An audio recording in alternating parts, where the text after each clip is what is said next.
The new revision of Incoterms, Incoterms 2010, became effective 1 January 2011. There are a number of significant changes from the previous revision, Incoterms 2000. In this video, we highlight 5 of the most significant changes for you, so you can determine if the changes have any impact on your own trading terms, if you are a trader, or if you have another role, if there is any impact for your customers, suppliers, or clients. In this video, we'll look at the following 5 changes. Firstly, the ICC rules for both domestic and international trade terms. Secondly, we look at why the ship's rail delivery point has been replaced by the term on board. Thirdly, why the maritime rules are not suitable for containers. Fourthly, we particularly look at how FOB is often misused and why FCA should be used instead. And fifthly, we answer the question, how do the new D terms, DAT and DAP work? Hi-ho and welcome. I'm Lance School of the Savvy Navigator of Key Directions, and with my colleague Corinne Campbell of XDoc, we've extensively researched the changes in the current Incoterms 2010 and the impact those changes may have to traders in various situations. That research we conducted has resulted in our publication, the Made Easy e-guide to Incoterms 2010 rules. So let's look at the main changes. Firstly, Incoterms 2010 can now be referred to in domestic transactions as well as what has traditionally been exclusively for international transactions. Consequently, the terms can be referred to within a country. For example, the United States of America. In fact, this change came about because of submissions to the International Chamber of Commerce, the ICC, from ICC America to replace US legislation that had been repealed domestically back in 2004. Domestic trade also covers transactions within a trading community or trading bloc, such as the European Union, the EU, where customs borders between member countries do not exist. Ex-works, EXW, under Incoterms 2010 is deemed to be more appropriate for domestic trade, while FCA, free carrier, is suggested to be used for international trade. The ship's rail terminology has been replaced by on board. In previous revisions of Incoterms, 3 of the maritime rules had in their wording the concept of delivery occurring when the goods had passed over the ship's rail on the carrying vessel. Those terms are free on board, cost and freight, cost, insurance and freight. Thus the rather dated image of the cargo wrist swinging to and fro across an imaginary perpendicular line above the ship's rail has now been replaced by the requirement of the seller to deliver the goods on board the vessel. This more closely reflects modern commercial reality. The maritime terms are more suited to bulk or break bulk shipments, for instance wheat, iron ore, coal or petroleum. To summarise, in 3 of the 4 maritime rules, free on board, cost and freight, cost, insurance and freight, the goods are required to be delivered on board the vessel. While we are discussing the maritime terms, this is a good point to highlight the fact that the 4 maritime terms may not be appropriate for containers. I'm quoting here from the words of the actual Incoterms 2010 rules. So what is the reason that traders should not use the maritime terms for containers? It is because of the defined place of delivery by the seller. With FOB, cost and freight, cost, insurance and freight, the seller is responsible for delivering the goods on board the vessel.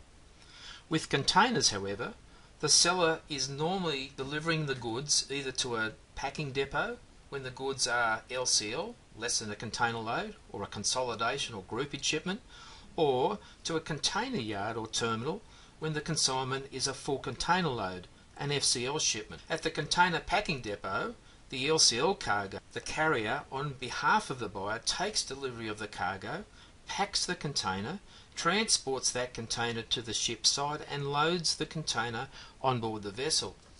For the full container load consignment, the seller delivers the container to the container yard or terminal, and the carrier, on behalf of the buyer, takes delivery of the full container and loads the container on board the vessel.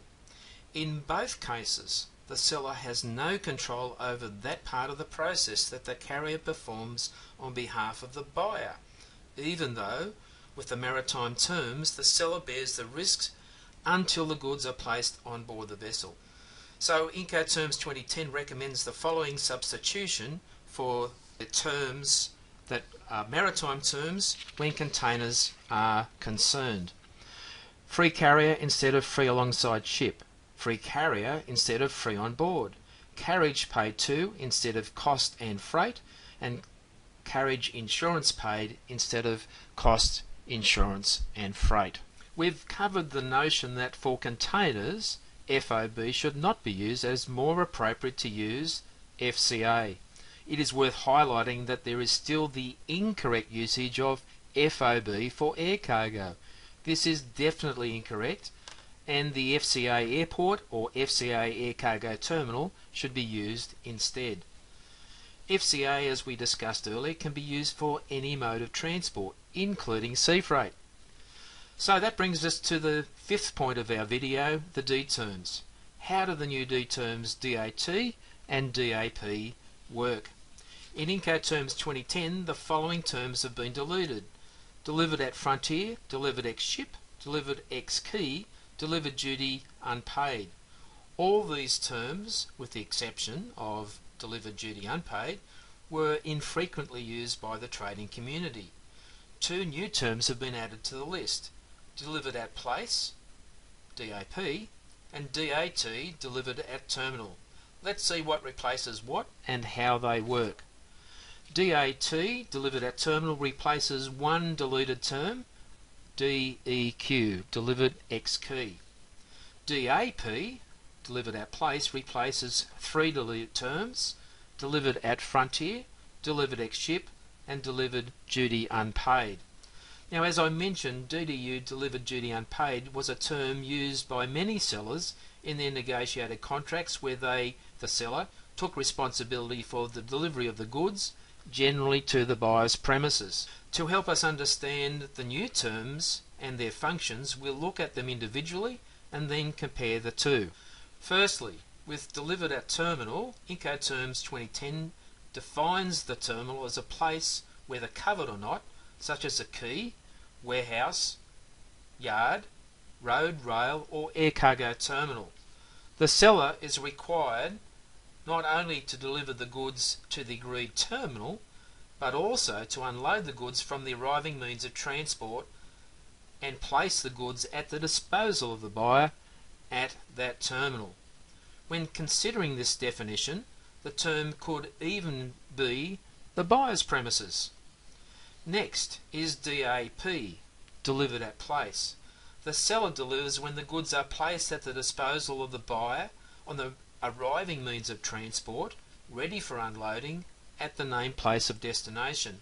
In reality, the place of destination could be any agreed place in the buyer's country. So the seller delivers to the agreed place and the buyer unloads the goods from the arriving means of transport, and that could be at the buyer's premises. So now let's compare DAT to DAP. The delivery point could actually, for both, be any place agreed to by both parties within the buyer's country. The main significant difference is that with DAT, the seller is required to unload the cargo at the agreed place, and with DAP, it is the buyer that is required to unload the goods there. The other D term is DDP, delivered duty paid. It is basically the same as in Incoterms 2000 rules, in that the seller delivers the goods to the agreed place but does not unload goods. Importantly, the seller also is required to pay all duties and taxes applicable in the buyer's country. So that covers the 5 major changes with Incoterms 2010. If you found this video helpful, great! We have some more help for you. Our e-guide is now available. The unique quick reference format allows you a quick analysis of each Incoterms rule. Here's a quick tour of our e-guide. We have detailed content pages for quick reference. We have legends for the remarks and charts icons. For each Incoterms we have 6 elements. 1. A simple description of the term. 2. A summary of the responsibilities of the seller and the buyer. 3. A detailed checklist of obligations of the seller and the buyer. 4. Our remarks on what both parties need to consider with the particular term. 5. Detailed case studies and practical scenarios are set out in a standard format so that you can compare and contrast different scenarios and find one that best represents your situation. 6. Finally, the charts with each scenario provide a visual representation of the key elements of that rule. Our e-guide simplifies the process of selecting the most appropriate term for your situation. We recommend the 6-step process of determining the correct Incoterms rule. Consult, confirm, contract. 1. Consult. Consult the e-guide and work through the guide utilising the 6 elements of the quick reference format. 2. Confirm. Once a rule has been chosen that relates to your specific situation, consult that section of the official Incoterms publication to verify the applicability and make sure that all aspects of the rule are understood. You could also consult your legal advisor.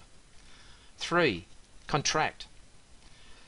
Discuss the rule with your trading partner, seller or buyer, and make sure that all elements and implications are completely understood by both parties.